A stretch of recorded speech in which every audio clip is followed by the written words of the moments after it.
ውድ ቻናላችን ቤተሰቦች እንኳን ወደ ቻናላችን በደህና መጣችሁ። አሁንም ሊቨርፑልን በተመለከቱ ጉዳዮች ተመልሼ መጥቻለሁ።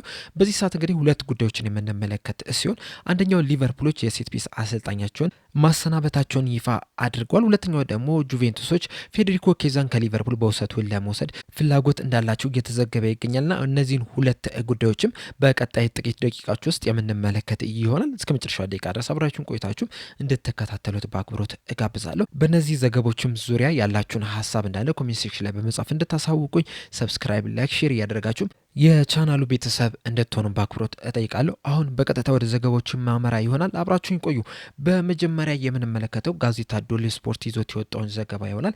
እንደ ጋዜጣ ዴሊ ስፖርት ዘገባ ከሆነ ጁቬንቱሶች ፌዴሪኮ ኬዛን በጃንዋሪ ዝውውር መስኮት ከሊቨርፑል በውሰት ውል ለማስፈረም ፍላጎት አሳይቷል እያለን ይገኛልና በቅርቡም ጥያቄያቸውን ለማቅረብም ተዘጋጅቷል ነው እያለን የሚገኘው። ዘገባውም አያይዞ እንደተናገረው ከሆነ ጁቬንቱሶች ፌዴሪኮ ኬዛ በቀጣዩ ክረምት በሚደረገው የዓለም ዋንጫ ላይ መሳተፍ የሚፈልግ ከሆነና ለመጫወትም ፍቃደኛ የሚሆን ከሆነ ወደ ሊቨርፑሎች ጠጋ ብለው በውሰት ውል ለመውሰድ ጥያቄ ለማቅረብ ዝግጁ ናቸው ነው እያለን የሚገኘው። ነገር ግን ደግሞ እስካሁን ድረስ ጁቬንቱሶች ይፋዊ ጥያቄ ለሊቨርፑል እንዳላቀረቡ ነው እየተነገረ የሚገኘው። እንደሚታወቀው እንግዲህ ይህ ተጫዋች 2024 ክረምት ላይ ነበረ ወደ ሊቨርፑል መቀላቀል የቻለው።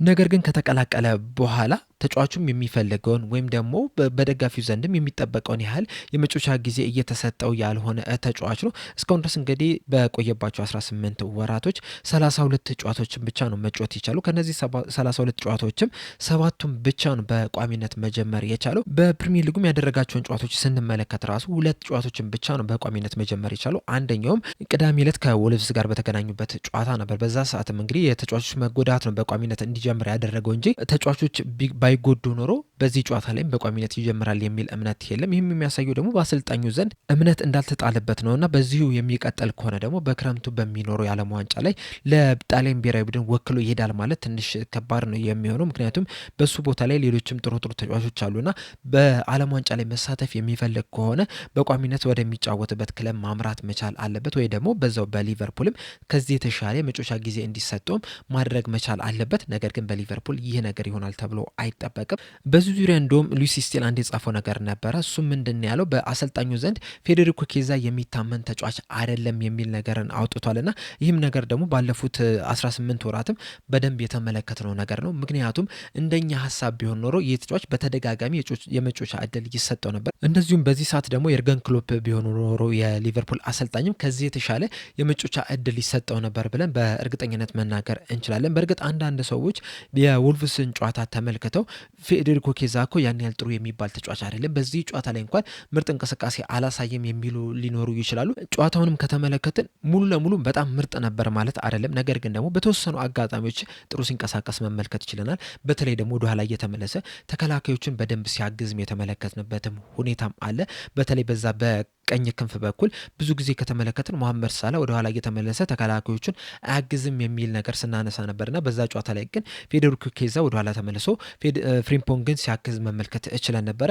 ከዛ በተጨማሪም ደግሞ በቋሚነት የጀመረው በዚህ ሲዝን የትኛው ጨዋታ ላይ ነው ብለን ስንመለከት በካራባኦ ካፕ ላይ በነበሩ ጨዋታዎች ላይ ብቻ ነው በቋሚነት ሊጀምር የቻለው እንጂ ሌሎች ጨዋታዎች ላይ በቋሚነት መጀመር አልቻለም። የሚፈልገውንም ያህል የመጫወቻ እድል እየተሰጠው አይደለም የሚገኙና ብዙ ካልተጫወተ ተጫዋች ከዚህ የበለጠ በጣም ምርጥ የሚባል እንቅስቃሴን መጠበቅ ራሱ ሞኝነት ይመስለኛልና አንድን ተጫዋች ጀጅ ለማድረግ ካስፈለገ በተደጋጋሚ የመጫወቻ እድል ሊሰጠው ይገባል። ፌዴሪኮ ኬዛ ግን እንደዛ እየተሰጠው አይደለም የሚገኙና አሰልጣኙ ለምንድን እንደማያምኑት ራሱ በጣም ነው ግራ የሚገባው። ከዚህ የተሻለ የመጫወቻ እድል ሊሰጠው ይገባ ነበርና በዚህ ምክንያትም የመጫወቻ እድሉ በማነሱ ምክንያትም ምናልባትም በክረምቱ ወደሚዘጋጀው የዓለም ዋንጫ ከጣሊያን ብሔራዊ ቡድን ጋር ላይሄድ ይችላል እየተባለ ነው የሚገኙና ምናልባትም ወደ ዓለም ዋንጫ መሄድ የሚፈልግ ከሆነ ጁቬንቱሶች እኛ በውሰት ውል እንሰደውና እናጫውተው እያሉ ነው የሚገኘው። በእርግጥ ከዚህ በፊትም እንግዲህ ፌዴሪኮ ኬዛ ወደ ጁቬንቱስ አንድ ቀን ተመልሼ መጫወት እፈልጋለሁ የሚል ነገርን ተናግሮ ነበርና በዛ ምክንያትም እንግዲህ በደንብ ገፍቶ ከሊቨርፑል ሊወጣ የሚችልበት እድል ሊኖር ይችላል።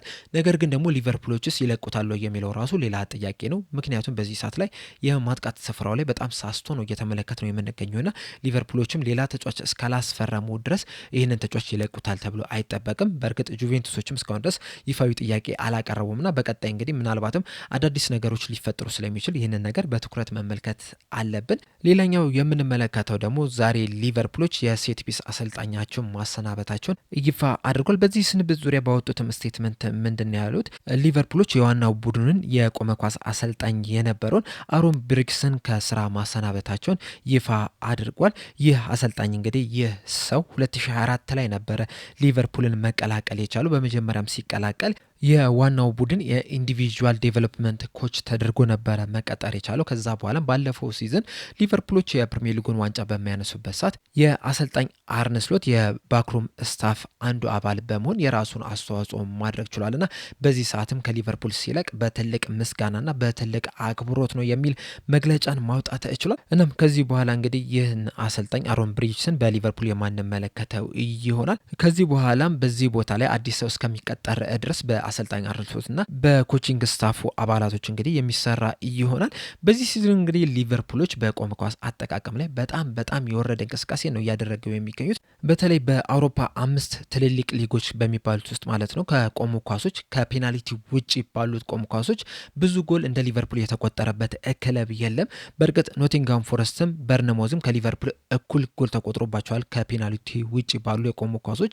ነገር ግን ከሊቨርፑል የበለጠ የትኛውም ክለብ ጎል አልተቆጠረበትም። እስካሁን ድረስ እንግዲህ 12 የቆሙ ኳሶች ተቆጥሮባቸዋል። ይህም ማለት እንግዲህ ከፔናልቲ ውጪ ያሉ ናቸውና በጣም ብዙ ጎሎች ናቸው እየተቆጠረባቸው የሚገኙት። በፕሪሚየር ሊግ ውስጥም እንደ ሊቨርፑል በቆሙ ኳሶች ብዙ ጎል የተቆጠረበትም ክለብ የለም።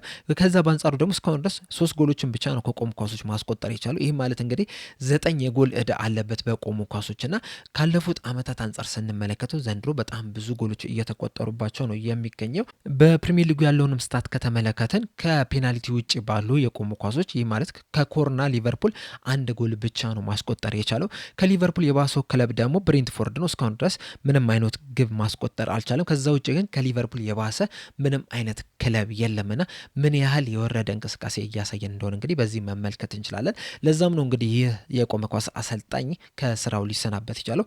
ነገር ግን ደግሞ ለዚህም ሰው እንግዲህ ትንሽ ማዘን ያለብን ይመስለኛል። ምክንያቱም ይህ ሰው 2024 ላይ ወደ ሊቨርፑል ሲመጣ የቆሙ ኳሶች አሰልጣኝ ተደርጎ አልነበረም የመጣው የዋናው ቡድን ኢንዲቪጁዋል ዴቨሎፕመንት ኮች ነው። ይህ ማለት እንግዲህ እያንዳንዱ ተጫዋቾች እንዲያሻሽሉ የሚረዳ አሰልጣኝ ተደርጎ ነበረ የመጣው። ከዛ በኋላ እንግዲህ የቆሙ ኳሶች አሰልጣኝ ከሊቨርፑል በሚወጣበት ሰዓት አሮን ብሪች የቆሙ ኳሶች አሰልጣኝ እንዲሆን ተሾመ። ከዛ በኋላ ነው እንግዲህ በዚህ ሲዝን በቆሙ ኳሶች አሰልጣኝነት ሲሰራ የነበረውና በስራው በእርግጥ ጥሩ ነገርን አልሰራም። መነሳቱ ትክክል ነው። ነገር ግን ደግሞ ያለ ስራው ገብቶ መወቀሱ ግን ትክክል አይመስለኝም። በመጀመሪያ ደረጃም ሊቨርፑሎች በዚህ ቦታ ላይ ትክክለኛውን አሰልጣኝ ሊያመጡ ይገባቸው ነበረ።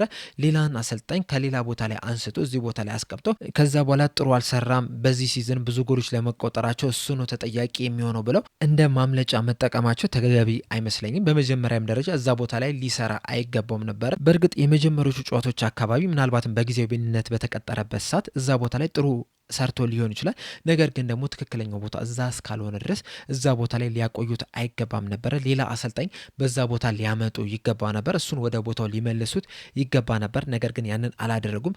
እስካሁን ድረስም በቆመ ኳስ አሰልጣኝነት ሲሰራ ነበረ። በእነዚህ ጊዜያቶችም እንግዲህ ሊቨርፑሎች በቆመ ኳስ አጠቃቀም ላይ ጥሩ አይደለም የነበሩትና መነሳቱ ትክክል ነው። በዛው ልክ ግን አሰልጣኙም እድለኛ አልነበረም። እንደዚሁም ደግሞ አመራሮቹም ተጠያቂ መሆን መቻል አለባቸው። እዛ ቦታ ላይ ለምን እንዲቀጠር አደረጉት? ማን ነው እዛ ቦታ ላይ እንዲሰራ ያደረገው የሚለው ነገር መጠየቅ መቻል አለበት። ከዛ ያም ሰው መወቀስ መቻል አለበት ብዬ ነው የማስበው።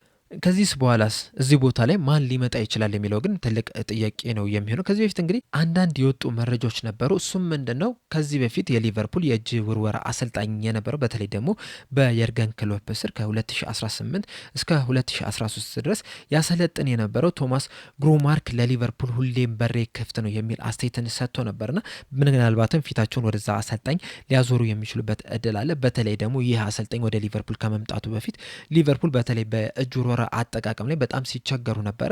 ነገር ግን ይህንን አሰልጣኝ ከቀጠሩ በኋላ ግን በብዙ መንገድ ተሻሽለው መመልከት ችለናል። ከእጅ ውርወራ በሚነሱ ኳሶችን ጎል ሲያስቆጥሩ መመልከት ችለናል። በካውንተር አታክም ሄደው ጎሎችን ሲያስቆጥሩ የተመለከትንባቸውም አጋጣሚ ነበሩና እንደ ቡድን በጣም የተሻሉ ሆነው መቅረብ ችሎ ነበርና ምናልባትም ሊቨርፑሎች ይህንን አሰልጣኝ ለመቅጠርም በድጋሚ ወደ ሊቨርፑል ለማምጣትም እንቅስቃሴ ሊያደርጉ የሚችሉበት እድል አለ። በዚህ ሰዓት እንግዲህ ከብሬንትፎርድ ጋር ነው እየሰራ የሚገኘው። ነገር ግን እንደዛ ቢሆንም ወደ ሊቨርፑል ለማቅናትና በሊቨርፑል ለመስራት አሁንም ፍላጎት እንዳለው እየተናገረ ነው የሚገኘውና በዚህ ዙሪያ በሰጠው አስተያየት ምናልባት ወደ ሊቨርፑል ላላቀና የምችለው ከሊቨርፑል ጋር ቀጥተኛ ተፎካካሪ የሆኑ የፕሪሚየር ሊግ ቡድኖችን ማሰለጠን ከሆነ ብቻ ነው። ይህን ስል ግን እንደ ብሬንትፎርድ አይነት ማለት አይደለም። እነዚህ ትልልቅ የሚባሉ ቡድኖች ላይ እያሰለጠንኩ ከሆነ ወደ ሊቨርፑል ላላቀና እችላለሁ። ከዛ ውጪ ግን ምናልባት የኮንትራት ሁኔታ እንደዚሁም ሌሎች አንዳንድ ጥቃቅን ጉዳዮች እስካላስቀሩኝ ድረስ ሁልጊዜም ወደ ሊቨርፑል ሄጄ ለሊቨርፑል ለመስራት ዝግጁ ነኝ። በሊቨርፑል በጣም ደስ የሚሉ ጊዜያቶችን ማሳለፍ ችያለሁ። እንደዚሁም ጥሩ ጓደኞችን በዛ አሉና ወደዛ ሄጄ ተመልሼ ለመስራትም ፍቃደኛ ነኝ የሚል አስተያየትን ሰጥቷል። ለመጀመሪያ ጊዜ ወደ ሊቨርፑል ስለፈረመበት ሁኔታም ሲናገር መጀመሪያ የርገን ክሎፕ ወደ እኔ ሲደውሉ ከቤተሰቦች ጋር ሆኜ አላየሁትም ነበርና ከዛ በኋላ የድምጽ መልእክት ተቀምጦ አገኙትኝ። ያንን ስሰማው የርገን ክሎፕ ነበረ የደወሉልኝና አላመንኩም ነበር። ከዛ በኋላ ግን ደውዬላቸው ነበረ። በዛ ሰዓት ደግሞ የርገን ክሎፕ አላነሱም ነበር። ከዛ በኋላ ነው እንግዲህ በድጋሚ ተደዋውለን እየተገናኘ ነው። ከዛ በኋላ እንግዲህ ስለኔ ያወቁበትን መንገድ ሲነግሩ አንድ ወቅት ላይ ቁጭ ብዬ ጋዜጣ እያነበብኩ እያለ በጀርባ ጋዜጣ ላይ ስላንተ ሰማሁኝ፣ የእጅሩ ወራ አሰልጣኝ እንደዚህ አደረገ የሚል ነገር ሰማሁኝና በጣም ነበረ የተገረምኩትኝ። ምክንያቱም ከዛ በፊት የእጅ አሰልጣኝ እንዳለም አላውቅም ነበረ። ከዛ በኋላ ወደ እኛ ክለብ እንድትመጣም በጣም ፈለግኩኝ። ከዛ በኋላ ነው የደወልኩልህ የሚል ነገር ነግሮኝ ነበረ። በዛ ሰዓትም እንግዲህ ሊቨርፑሎች በጣም የወረደ አቋምን ነበር ሲያሳዩ የነበሩት። በተለይ ደግሞ የእጅሩ ወራ አጠቃቀማቸው ላይ በጣም የወረዱ ነው የነበሩት። ከዛ በኋላ እንግዲህ ወደዛ ሄጄ የ6 ወር የመጀመሪያ ኮንትራት ተሰጠኝ። ከዛ በኋላ 7 ዓመታትን በሊቨርፑል ቆይቼ በጣም ብዙ ዋንጫዎችን ማሳካት ችያለሁ። ፕሪሚየር ሊግ፣ ሻምፒዮንስ ሊግን ማሳካት ችያለሁና በጣም ምርጥ ጊዜን ማሳለፍ ችያለሁ። ወደዛም ክለብ ተመልሼም ለመስራትም ዝግጁ ነኝ የሚል ሀሳብን ተናግሯልና ምናልባትም ሊቨርፑሎች ይህንን አሰልጣኝ ለማምጣት እንቅስቃሴ ሊያደርጉ የሚችሉበትም እድል ሊኖር ይችላል። በተለይ በዚህ ሰዓት እንግዲህ በአጠቃቀም ደረጃ በተለይ በቆም ኳሶች አጠቃቀም ላይ በኮርና ኳሶች ላይ ጎል እያስቆጠረን አይደለም የሚገኘው። በዛው ልክ ደግሞ ጎሎች ደግሞ በጣም እየተቆጠሩብን ነው የሚገኙት። እንደዚሁም የእጅሩ ወራ ላይም ጥሩ የሚባል እንቅስቃሴን እያደረገን አይደለም የምንገኘው። ለምሳሌ በብሬንትፎርድ ጨዋታ ላይ የመጀመሪያዎቹ 5 ደቂቃዎች ላይ 3 ረጃጅም የእጅሩ ወራዎች ተወርውረውባቸው ነበረ። ከነዚህ 3 ወራዎች ደግሞ አንዷ ወደ ግብነት ተቀይራለችና እንደዚህ አይነት ነገሮች ላይ በደንብ መሰራት ያለባቸው ነገሮች አሉ። እንደ ቶማስ አይነት ደግሞ በዛ ቦታ ላይ ኤክስፐርት የሆነ አሰልጣኝ ወደ ሊቨርፑል ማምጣት ደግሞ ይህንን ችግር ይቀርፈዋል ተብሎ ነው የሚጠበቀውና ምናልባትም ሊቨርፑሎች ይህንን አሰልጣኝ ሊያመጡ ይችላሉ። ካልሆነም ደግሞ ሌላም አሰልጣኝም ቢሆን እዛ ቦታ ላይ በደንብ ልምድ ያለው በደንብ ችሎታው ያለው ሊቨርፑልን ሊያሻሽል የሚችል አሰልጣኝ ግን የግድ ማምጣት መቻል አለባቸው።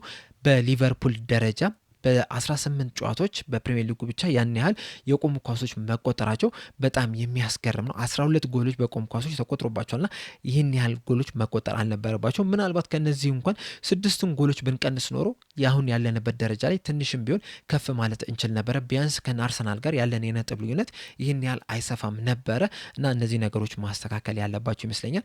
አዲስ አሰልጣኝም በቶሎ መቅጠር አለባቸው ብዬ ነው የማስበው። እናንተስ በዚህ ዙሪያ ያላችሁ ሀሳብ ምንድነው? ኮሜንት ሴክሽን ላይ በመጻፍ አሳውቁኝ። ለአሁን እኔ እዚህ ላይ ያበቃው። በቀጣይ በሌላ እስከምንገናኝ ድረስ ሰብስክራይብ፣ ላይክ፣ ሼር ማድረግ እንዳትረሱ። ቸር ያቆየን።